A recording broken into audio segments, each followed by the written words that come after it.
Welcome to Paradise in the Pines, a podcast about the people, places, and stories that make this the home of American golf. Brought to you by the Pinehurst, Southern Pines, Aberdeen Area Convention and Visitors Bureau.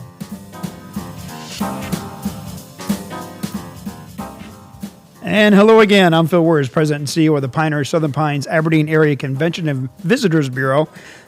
I got to catch my breath.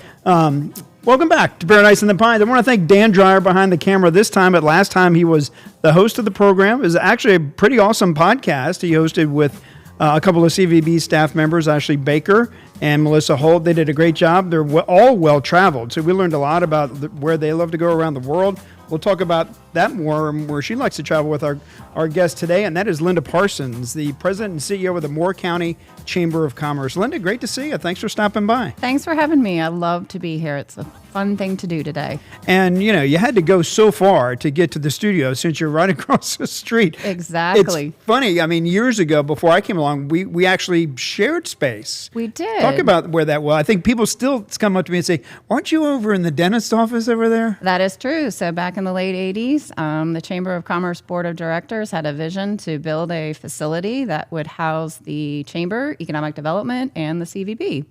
And that was built, completed in the early 90s, and it is now home to Dr. Lane and Associates. And for those new to the area, the best description I can give is next to the original Chick-fil-A on Right. 15501. And at that time, 15501 was a 2-lane road.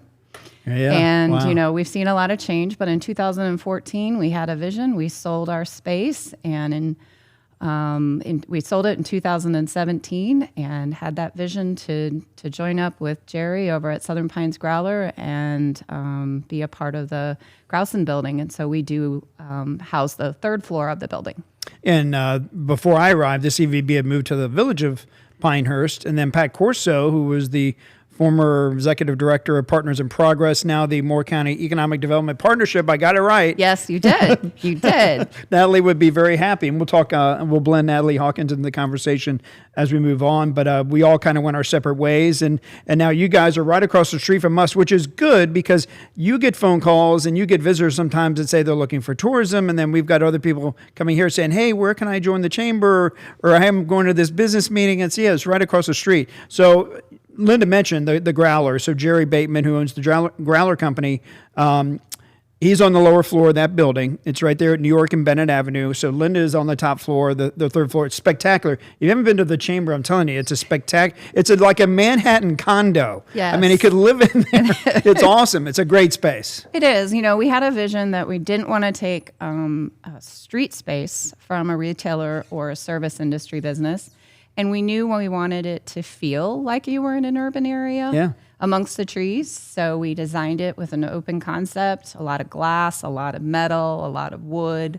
And it also houses a collaborative workspace. So it is the home of the Chamber of Commerce and the staff, but it is also home to a collaborative workspace that's available to our chamber members and anybody else in the community. That's appropriately called the third floor. It is appropriately called the third floor. And so it does get a lot of use.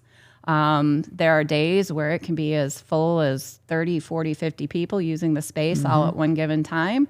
And there's other days like today where it's been a quieter day and we've had some individuals using the office and a little bit quieter pace. So you never know what you might get on any given day. And we appreciate it. Here in our space, which is across the street from you, if you're familiar with the Growler building, you see a big grassy space.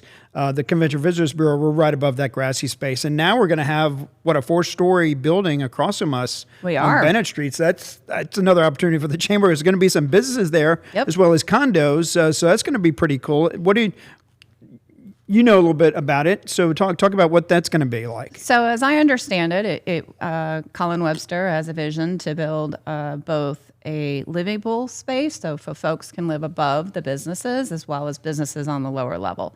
So very similar to a couple products you might see on Pennsylvania Avenue. But I think what it's demonstrating is that Southern Pines is starting to span off of the main Broad Street and starting to grow on some of the ancillary streets, which we've obviously seen on New York, where we're located. And I think it's going to just provide an additional bridge to the businesses that are further along down on Broad Street as well as on Bennett. And I think we're just going to continue to see that small business growth that we are so accustomed to. It's interesting as we talk about growth a lot, and your organization, mine, Natalie's with economic development. It's interesting. It's an interesting word in Moore County because there are some people that just want to keep it quaint, simple, like it was back in the day. And, there's some elements of that we need to keep, like the, Broad Street in downtown Southern Pines, the Village of Pinehurst, things like that. So how do you talk about that? How do you talk about growth and do it in such a way that it's smart growth? And, we don't want to grow for the sake of growing. We don't want to become, I don't want to name destinations that kind of were the demise of their own tourism success. Correct. That are still very popular destinations, but still that growth does have, it's a two-edged sword. So talk about how you talk about it. So I've had the pleasure of living here for almost 19 years. It'll be 19 years Thanksgiving weekend. And so I've seen the community change and evolve. And I think at the pace that we're doing it, it's 1-2% a year. It is a comfortable clip. Now, there's times where it does seem like everything is under construction. We do have a lot of infrastructure that is getting repaired. We've had our own street repaired, New York Avenue, a couple of weeks ago. And we're seeing a lot of dirt turned. So we have the Target project. We just talked about the project across the street from us that'll be forthcoming. We've just heard the announcement near Pinehurst Medical and Pinehurst Surgical on Morganton Road. So it gives you this, everything is turning over and there's a lot of dirt. Right. But as one of the top micropolitans in the country, it was somewhat inevitable that this growth was going to slowly come. We have Toyota opening up just north of us. We have a lot of different businesses that are expanding. And we are a regional area. So we attract a lot of people that work here that don't necessarily live here.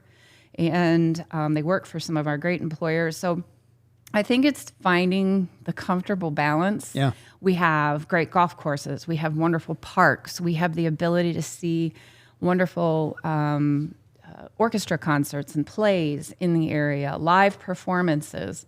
And so those things are attractive. We are also close to Fort Liberty, which has attracted some of our military personnel to find a different pace of life. They like the comfortable area. They like that we have, breweries, a distillery on the way. And so they have decided to make this home and be able to commute into Fort Liberty as needed. So I would say when the Brackley alignment occurred back in the late 2000s, that also was an influence on some of that growth. So you've got the future growth with some of the announcements we were hearing statewide. We have a dynamic health system, which is being continually attracting people here. We have a wonderful golf industry, which is attracting people here. And what I'll say is, I've also seen the demographic age drop. So when I first moved here, I was quite young, and it is definitely changed in the type of persons that you see in our area. You mentioned a word, and just kind of explain it for people just kind of tuning into that. Micropolitan. We're one of the best in the country. Explain what that means and what that means for Moore County. So a micropolitan, we're in the top 50. We float around, sometimes 23, 24, 26. I can't pinpoint where the perfect number is at the moment.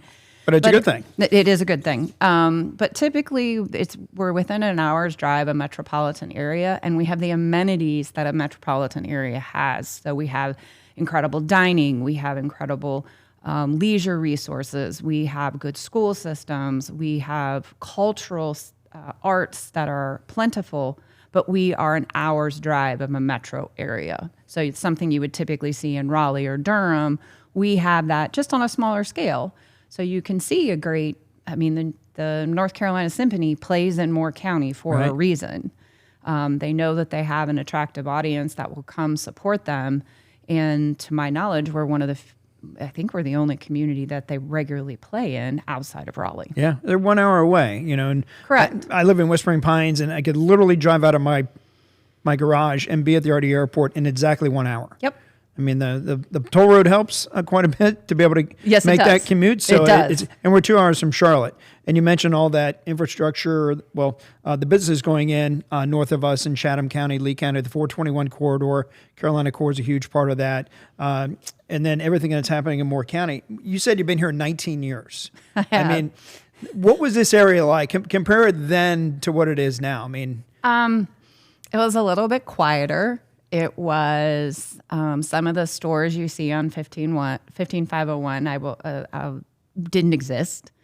So, for example, the Kohl's Plaza was a shuttered Kmart. Best Buy and that entire plaza and all those hotels, the Hampton, the Hilton, the Town Place, none of those existed. There weren't as many traffic circles. Right. We've added a few of those. The pace was slightly different, but yet it's the same. You're still able to go into a small business. They know you by name. Yeah. Coming from a big city when I moved here, that was an adjustment. I'm like, how do you know my name? People are really friendly, and they still are. But it is, you see more buildings going up, and you see the expansion of some of the areas. Aberdeen is really starting to find themselves. 19 years ago, Aberdeen wasn't quite where they are today. You're seeing the growth in the downtown Bass area, downtown Carthage with small businesses. So that's exciting to me as a chamber person to see these communities outside of the big three starting to find their place and their footing. And Cameron as well. Exactly. And the Dewberry Deli's coming back. So Yep. It's pretty awesome. New ownership there and with the hardware as well. So and the Antique Festival, of course, is a big draw twice a year. That is correct.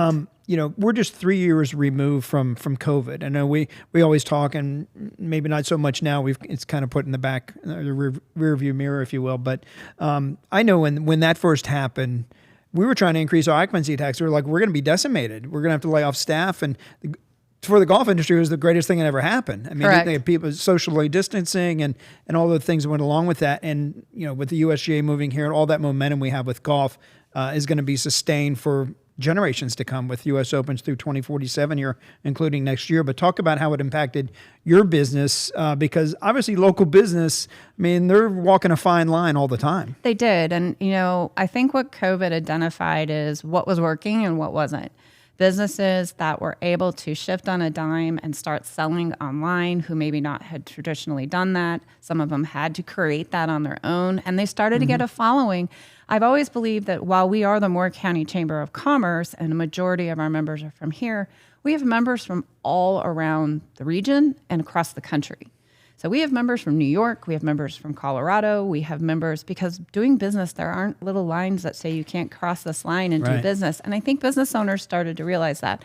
There were some businesses that struggled, and sadly, we saw some of them close. During that time, we were advocating, I didn't care if you were a member or not. It was, how can I help you? What resources do you need? Are you aware of the programs that exist? And we were trying to communicate it to whomever they needed to speak to so that they could continue to be successful. We had to change things.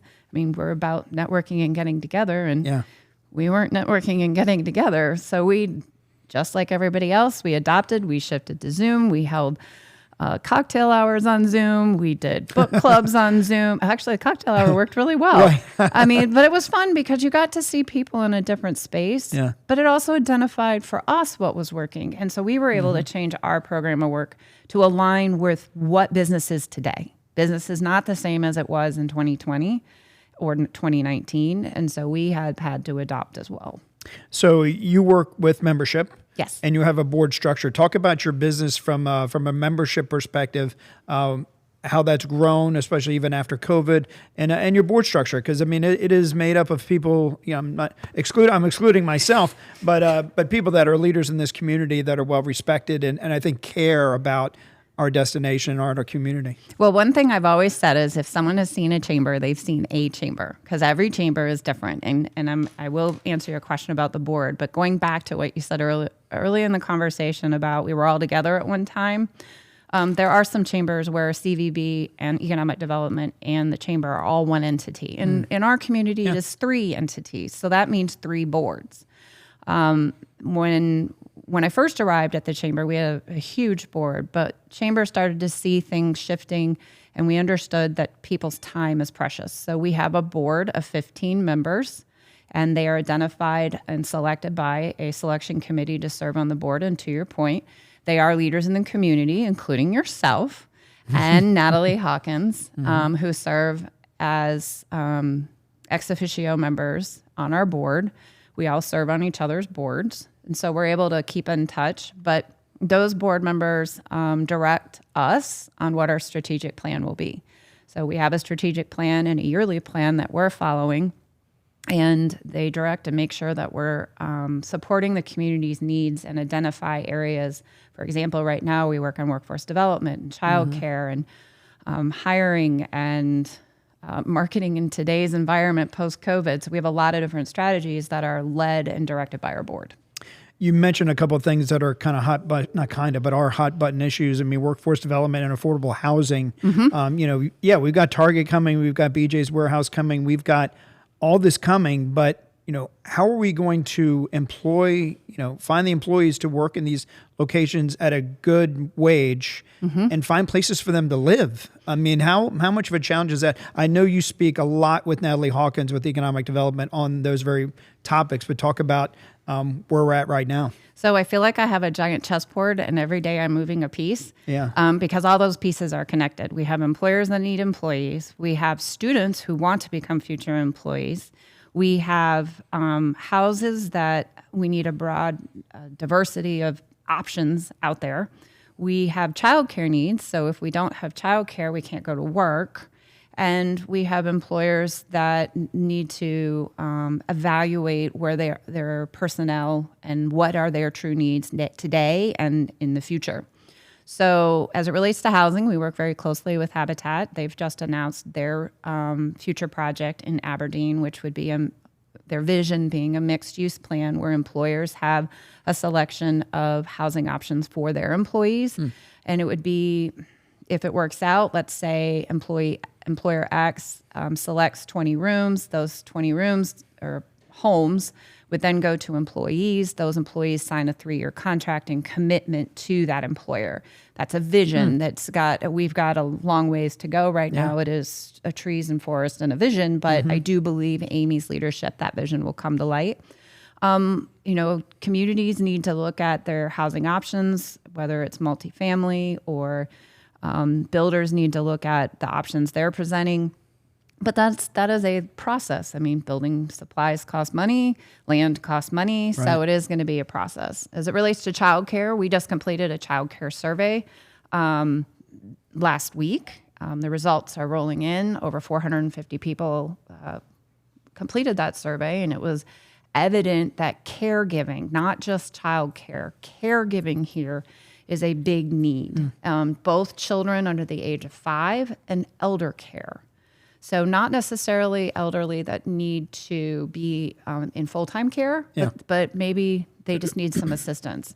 So those are issues. But I think one of the biggest areas that the Chamber has been successful is working with Sand Hills Community College, Moore County Economic Development Partnership, I got it, and Moore County Schools.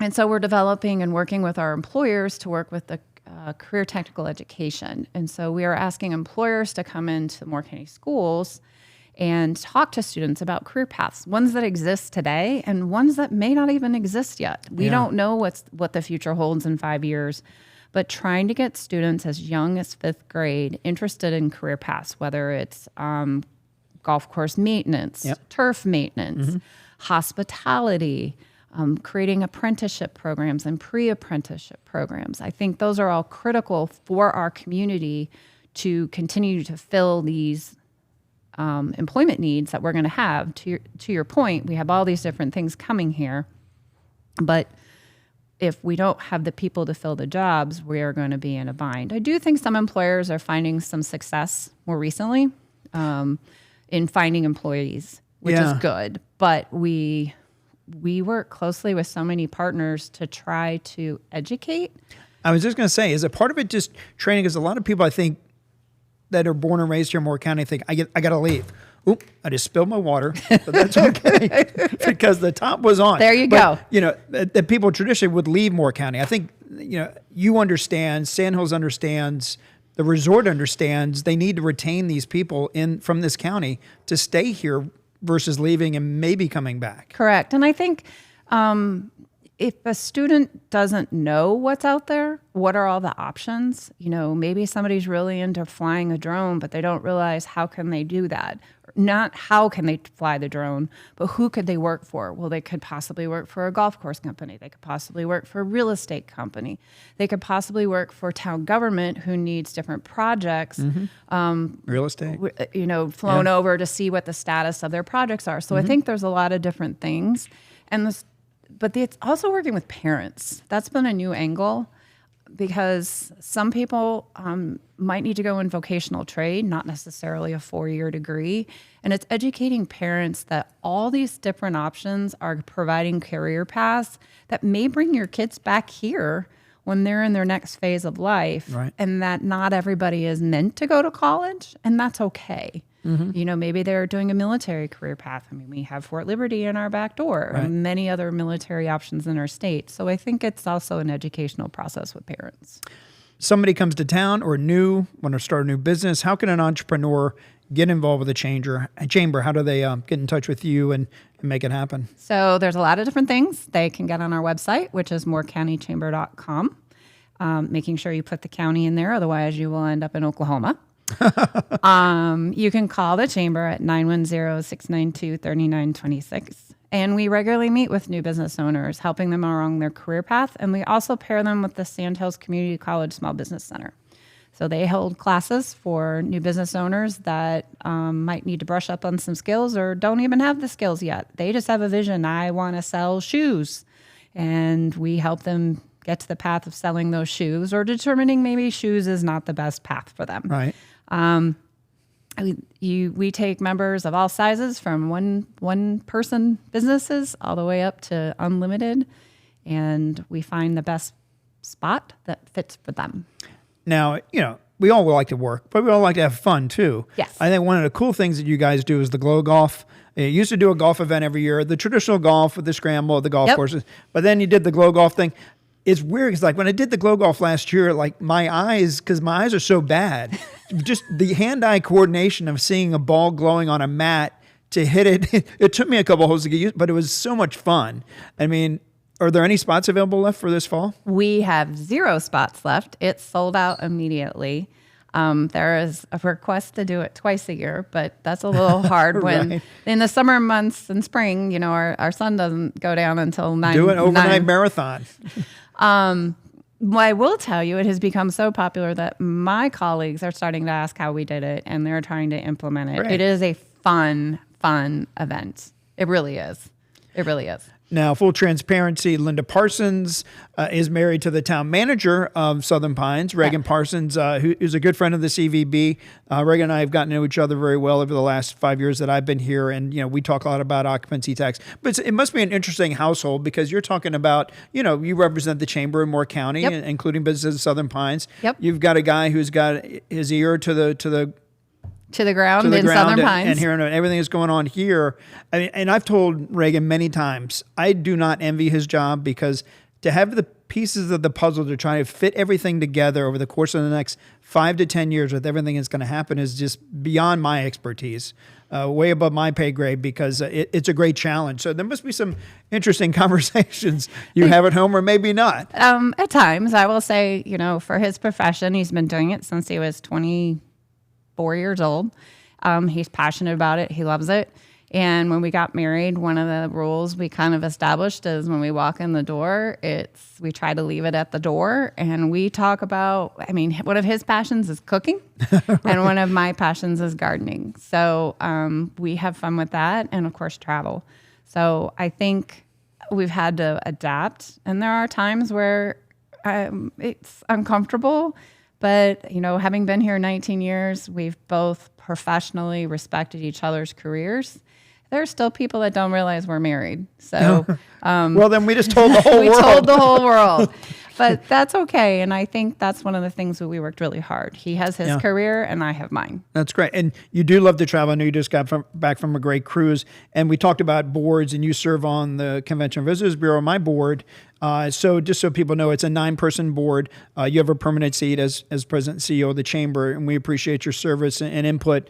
How much have you seen, just from talking about tourism, have you seen it change? You've been here 19 years. Yes. Tourism, obviously golf is the DNA. It's what makes this destination why we're the home of American golf. But how has tourism changed? I think one of the things that's changed, I mean, back in the day in the old building, going back to the old building, we had this, giant wall of brochures and people would walk in and, we all have a device now, most of us, that's going to give you the information that you need. So a tourist is able, and 24/7, 365 days out of the year, able to look up your website, your Instagram, your Facebook, everything there is to know about our community and determine how they're going to create this best travel experience. Does that mean people still don't get a book or ask for a paper document? Still do. Absolutely, they still do. We still distribute maps ourselves.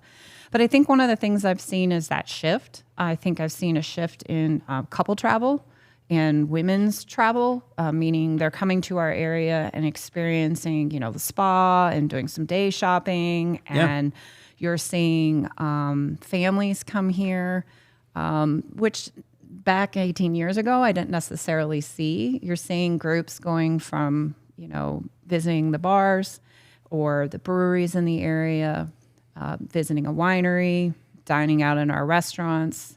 18 years ago, I could go in a restaurant and probably name every single person in the Right. restaurant. I can't do that anymore. And we got a distillery coming, and Micah Neubauer, who you know very well, founder of Southern Pines Brewing Company, is going to transform that Tyson and Jones Buggy factory in Carthage into a 2-story restaurant, bar, and hopefully, I keep telling Mike, a rooftop bar. We need a rooftop bar. That would be nice. Maybe we'll get that across the street, except but if those are residences, I guess not so much. But I think that sense of vibrancy, we had it then, but it's different. It's a wide, diverse set of options for tourism today, and we have a killer restaurant industry. Unbelievable, You can go anywhere and have an amazing meal, a great cocktail. You can go on a picnic in one of our parks and pick up a meal and go venture off on your own. And so I think that's what makes it special. But you could also go play around a golf.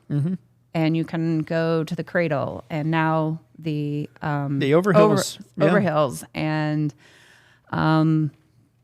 just do some putting with some friends. And now, with outdoor recreation, this current year is the year of the trail in North Carolina. So there are 32 trails. Ashley Baker, who's our destination services manager, did a great job identifying those trails and starting the Pinecone Pathways program. I know you and Reagan went out looking for a Pinecone. We did give Tom Pashley one when he stepped down as chairman when his term ended. So I know he appreciated that. So we have the one day. So we're going to go looking again. And I think that was a great thing because so many people it exploded. That whole thing did explode. But I think so many people didn't realize how many trails there were. Yeah. There's a trail in my neighborhood that nobody knew about. Now everybody knows about it. And so I think people didn't completely comprehend the total scope in Moore County. Not just Southern Pines, not just Aberdeen, not just Pinehurst, all of Moore County. Yeah, and even Bear Creek. I went up there. Never been there. There was a hotel that opened there. Dan, Ashley, what's the name of that hotel in Robbins? The Solomon's Inn. That opened up last fall. I think it was last fall. Yes. But I was like, okay, Bear Creek's right around the corner. And I went there. It's massive. And they have a great, disc golf course there. I mean, it blew my mind. And this is where Tom Pashley said he and his daughter looked for 3 hours in the pouring rain for a pine cone and never found one. So, and then she wrote a letter to the editor and talked about how it brought her and her father closer. So, and people saying, hey, I lost 30 pounds. I would come home and watch TV. Now I go out and I walk and I lost 30 pounds. I lost 40 pounds. So for us at the it was really cool to kind of see that, they didn't really care. They wanted to find a pine cone, but if they didn't, they were cool with that. So stay tuned. We may do the program again next spring. We haven't officially announced, but it's a possibility. So we were definitely thinking about it. I think it would be good. Okay. I still want my pine cone. You never know what the gods may allow. So let me ask you this, and we ask folks like yourself who are longtime residents too, if you had some friends coming to town that maybe had never been to Pinehurst, you know what? we're going out of town, but this is what you guys need to do when you come here. What would you recommend people do on like a perfect, let's say it's a couple in their 30s or 40s are coming here for a weekend. What would you recommend they do? Everything. Gosh, I would take a walk at Reservoir Park. Mm-hmm. I would get a coffee at the Roast in Pinehurst before starting my day. I'm not going to be in order. I would play around. And if I didn't feel like playing the whole round, then I would at least do the cradle and try to do... For sure. Or thistle do. Or thistle do. I would dine... For lunch, I would dine at Chapman's. And for Good dinner, choice. I would either dine at Ashton's or Chef Warren's, depending on my mood. Right. If I was wanting pizza, I'd probably go to Vito's. Okay. You could do pizzas on Friday. You could do... So I'm adding I'm a foodie. So I would probably eat my way through town. Right. And then go have a cocktail at the Growler, and then maybe try one over at Southern Pines Brewing on Pennsylvania. Got to go by Red's Corner, maybe. Go to Red's Corner. You could get a breakfast sandwich over at Red's Corner, so you could kick off your day there. Tanglewood Takeover. So I mean, there's truly so many options, and if you're hitting it during the First Fridays time, if you were here on a weekend where we were hosting First Fridays or our Spring Fest or the Holly Fest in the fall in Pinehurst, I mean, there's truly something every day of the week in Moore County. Yeah. At any given hour, you will find something to embrace. And if you're wanting to embrace some tranquility, some peace and quiet, you can find it. You can go to the woods, sit on a bench, listen to the birds, and just enjoy being. And that's what I love about Moore County. You will find anything and everything here in Moore County that will fit the most. I have to constantly go do something to the let me just sit on a bench and get away from the hecticness they may have left. They may be coming from a big urban area and they're like, okay, there's a lot of trees. Yeah. I mean, I know when I moved here, I'm like, there's a lot of trees. Right. It's amazing because when you drive from Raleigh, it's like, as you get further and further south to the area, the trees are more plentiful and they're taller. Yes. And then it kind of transitions you from the concrete to the tranquility and the ease of living. And you're very much right. It's still here. We're going to grow. U.S. Open's going to be here next year. There are going to be 250,000 people here in a week. And then the DOT projects between 24 and 29 U.S. Open are going to be, more than we can count. Yes. And this area is going to transition quite a bit in those 5 years. But, we still have, it's amazing because we're the 10th highest tourism economy in the state. When you look at the 9 other counties above us, are either the beach, the mountains, or a major metropolitan area, Raleigh, Charlotte, Greensboro. To be in the middle of, I wouldn't say nowhere, but, in the middle of the state, in the Sandhills, transitioning to the north of the Piedmont, it's a pretty special place. It is. It is. I mean, you can be in Raleigh, like you said, in an hour. You can be at the beach within 2. You can be in the mountains within 3. You can be in Charlotte within 2. Mm-hmm. So we're in a perfect little spot. We have the needs you need. And if you really need something that's not here, you can go find it. But chances are, I mean, I know when we moved here, I'm like, we don't have this, we don't have that, we don't have this, we don't have that. All of a sudden, I was like, I don't really need it. And you can be anywhere within 15 minutes. 20 if you hit the traffic circle at the wrong time. But honestly, I say that jokingly. I mean, it's truly an area that you can get to easily from one place to another. And if you want fresh chicken eggs, you can go find them. Ostrich eggs. You can get ostrich eggs. You can get apples, peaches. Great ice cream. You read my mind totally. Yeah. I will drive to Kalawi Farm out of my way to go get 2 scoops of ice cream. Included their nana pudding blows my mind. That is one thing I still haven't gotten into since moving to the South. But I'm not a banana pudding? I do not like bananas. So wow. I go by Pick and Pig. I just can't get into But you actually, you mentioned Pick and Pig. That's another fun thing. I mean, how many places can you go eat barbecue and watch a plane come in? Yeah. And now they have an aviation museum. I mean, it's kind of just this little great community packaged with a giant bow on top. We've got fabulous businesses, large, small, medium-sized, entrepreneurs galore. You've got retirees. You have fun children running around in the parks. I mean, it literally is what people seek, and we just wake up to it every day. We're lucky enough to call this home. And it's one of the most peaceful communities in the state of North Carolina as well. So hopefully we can maintain that. Linda, it's been a great conversation as always. You're a great neighbor, a great friend. Appreciate everything you do for the Chamber and for the Convention and Visitors Bureau. And Linda Parsons, anything you want to add before we go? Thanks for having me today. This is you guys do a great job, and come visit Moore County and start your business here. Please do. I always tell people we get people to come here and spend all their money and then go home. So we're not trying to get people to move here, although if they do and they fall in love with it, hey, that's part of the game as well. Exactly. Linda, thank you for joining us. And if you want to learn more about the destination, go to homeofgolf.com. If you want to watch these videos, go to our Home of American Golf YouTube channel. And as always, download Paradise in the Pines on your favorite podcatcher. I'm Phil Wurst for Linda Parsons. This has been Paradise in the Pines. We'll see you next time.